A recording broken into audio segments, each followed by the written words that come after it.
शेतकरी मित्रांनो नमस्कार. बऱ्याच वेळेला ऊस शेती पिकवत असतो आपण. आता हा ऊस माझ्या मागा आहे, हा आता तुटून कारखान्याला जाणार आहे. पण एक गोष्टीचं बारीक ऑब्झर्वेशन केलो आपण तर खाली पेरे लहान पडलेले आहेत आणि मधीच हा पेरा मोठा पडलेला आहे आणि परत छोटे छोटे पेरे पडलेले आहेत आणि इथं जाडी पण नाही आहे. तर हे असं का होतं, हा प्रश्न बऱ्याच शेतकरी मित्रांना पडत असणार आहे. आणि वारंवार ज्या वेळेला बोरगाव टेक्नॉलॉजी असू दे किंवा एम एच झुरन पॅटर्न असू दे आपलं, तर हे आम्ही सांगायचा प्रयत्न करतोय की असं होतंय, ह्याच्यामुळे आपलं उत्पादन घटते. बरीच बाकीची कारणं तर आहेच की बाबा टेम्परेचर असू दे, पूर असू दे, पाणी कमी पडणं असू दे किंवा नियोजन असू दे, तांबेरा असू दे, रोग असू दे, तुमचं कोंब येणं असू दे, बऱ्याच हे जे काही आहेत तुमचं तुरा येणं असू दे, हे सगळ्यात जे काही प्रॉब्लेम्स आहेत हे एकीकडे आहे. आणि हा मेजर प्रॉब्लेम म्हणजे महत्वाचा प्रॉब्लेम हा एकीकडे आहे. तर ह्या सगळ्या गोष्टीबद्दल बोलायचं आहे. नमस्कार शेतकरी मित्रांनो, मी तुमचा मित्र रोहित बोरगावे, बोरगावे टेक्नॉलॉजी आणि एम एच झुरन पॅटर्न ह्यामध्ये आपले स्वागत करतो. शेतकरी मित्रांनो, ऊस शेतीमध्ये वारंवार बोरगावे टेक्नॉलॉजीने एम एच झुरन पॅटर्न आम्ही एक गोष्ट सांगतोय तुम्हाला की प्रॅक्टिकली गणित आपण समजून घेऊया, एक व्यवसाय दृष्टिकोन ठेवूया आपण.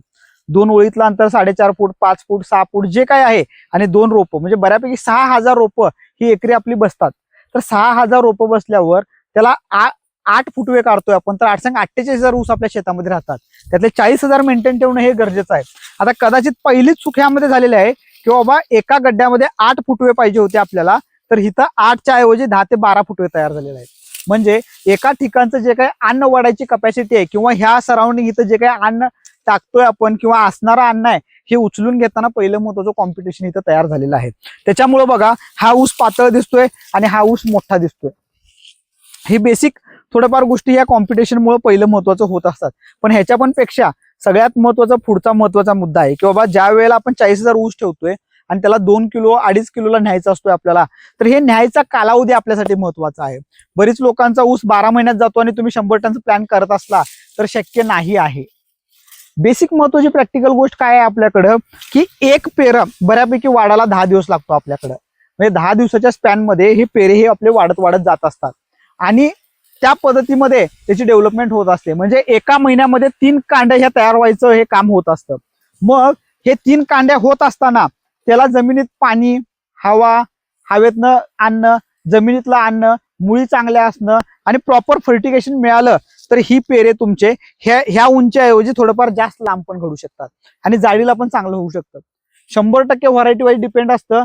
काही व्हरायट्या लांब असतात, काही व्हरायट्या जाड असतात.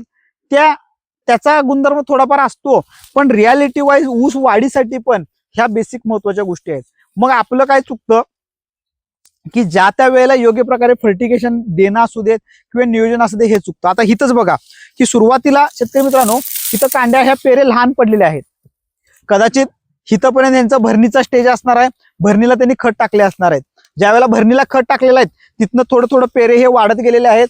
आता भरणीचं खत हे मी वारंवार सांगतोय की 3 ते 4 महिने पुढचं तुम्हाला इथले 2.5-3 महिनेच तुमच्या भरणीचा खताचा यूज होत असतो आपल्याला. मग ते 3 महिने यांचे पार पडले आहेत, म्हणजे 3 महिन्यात 9 कांड्या तयार व्हायला पाहिजेत. 1 2 3 4 5 6 7 8 9 बरोबर 9 कांड्या इथं तयार झालेल्या आहेत.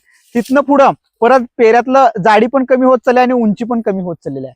म्हणजे त्याच्या पुढे जे काही त्याला खत पाहिजे ते प्रॉपर खत मिळत नाही. तर ह्यासाठी आपल्याला ड्रिप इरिगेशन असू दे आपलं किंवा जे काही ऍडव्हान्स टेक्नॉलॉजी जे बोरगाव टेक्नॉलॉजी हार्मोन्स देते एम एच झुरन पॅटर्न वस्तात किट मधला, तर ह्या गोष्टीमुळे काय होतं की पिकाचं इम्युनिटी बुस्टर तयार राहतं आणि त्यामध्ये जो काही आपण फार्म राईज देतो जो कंट्रोल रिलीज फर्टिलायझरचं काम करतो, म्हणजे खताचं लिच आउट पण होऊ देत नाही आणि खताला कंटिन्यू अपटेक करून द्यायचं काम करतं. त्याच्यामुळे योग्य कंटिन्यू पोषण हे आपल्या झाडाचं होत असतं.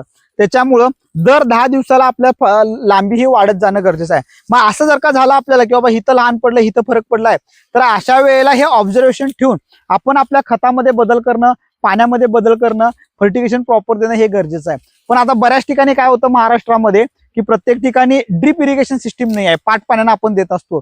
तर मग ह्याचं नियोजन कसं करायचं आहे? जरी आपण पाट पाण्यानं देत असलो, असं पडलं वगैरे असलं तर मग बॅरेल करून थोडं थोडं देत राहणं गरजेचं आहे, चावी करून, किंवा ज्यावेळेला पडायच्या आधीच प्रॉपर फर्टिगेशन देऊन रिकाम होणं हे गरजेचं आहे. कारण का खत, फर्टिगेशन, पाणी, नियोजन हे सगळं जर का प्रॉपर केलं नाही तर मग काही पेरे लांब असतील आणि काही पेरे तुमचे रुंद असतील.